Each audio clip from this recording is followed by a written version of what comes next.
மனிதன் தனது மீட்புக்காக எதையுமே செய்ய முடியும், எந்த கிரிகளும் அவசியம் இல்லை. உங்களுடைய வாழ்க்கையினுடைய சந்தோஷம் என்பது நாம் என்ன செஞ்சோன்றதல்ல. கடந்த வாரம் கொஞ்சம் யோக்கியமாக வாழ்ந்துட்டோம், அதனால நம்ம கொஞ்சம் நல்லா இருக்கிறோம். கடந்த வாரம் ரொம்ப பாவம் பண்ணுறதுனால நீங்கள் நம்ம அழிவில் இருக்கிறோம். அப்படி இல்லை. கிறிஸ்தவ வாழ்க்கை என்பது நொடிக்கு நொடி கிறிஸ்துவ ருசி பார்க்கறது தான். நொடிக்கு நொடி கிறிஸ்துவனுடைய வார்த்தைக்கு நேராக திரும்புறது தான். உட்காரும் போது, நடக்கும்போது, எழுந்திருக்கும் பொழுதும், பேசும் பொழுதும் இயேசுவுக்கு பிரியமா வாழ்றனா, இயேசுவுக்கு பிரியமா பேசுறனா, இயேசுவுக்கு பிரியமானதை பார்க்கறனா. டிவியில் பார்க்கறது, செல்ல பார்க்கறது இயேசு பார்ப்பாரா? இன்னொருத்தர் நான் கோபமாக திட்டும்பொழுது இயேசு இப்படி திட்டுவாரா? இன்னொருத்தர் நான் இப்படி பேசும்பொழுது இயேசு இந்த வார்த்தையை பேசுவாரா?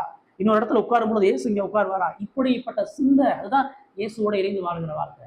அதுதான் சிலுவையை சுமந்து வாழ்கிற வாழ்க்கை. அப்படி வாழும் பொழுது உபத்திரம் உண்டு, அப்படி வாழும் பொழுது அவமானம் உண்டு, அப்படி வாழும் பொழுது பலவீனம் உண்டு, அப்படி வாழும் பொழுது எதிர்ப்பு உண்டு. ஒவ்வொரு கிறிஸ்தவனும் இந்த உலகத்துல ரத்தம் சிந்தாம மகிமைக்கு போறது, சிலுவையை சுமக்காம கிரீடம் கிடையாது. ஒண்ணு முழங்கால் ரத்தமா இருக்கணும், இல்ல சை ரத்தமா இருக்கணும், இல்ல ஆத்தும ரத்தமா இருக்கணும். அர்ப்பணிக்காம இழக்காம வரும்பொழுது சிலுவை உங்களுடைய வாழ்க்கையில மகிமைக்கிறார். அதை யோசிச்சு பாருங்க. உங்க எல்லா பிரச்சனைக்கும் ஒன்னே ஒன்று தான், இயேசு தான் தீர்வு. இயேசுவினுடைய பாடுகள் தான் தீர்வு, இயேசுவினுடைய மன்னிப்பு தான் தீர்வு.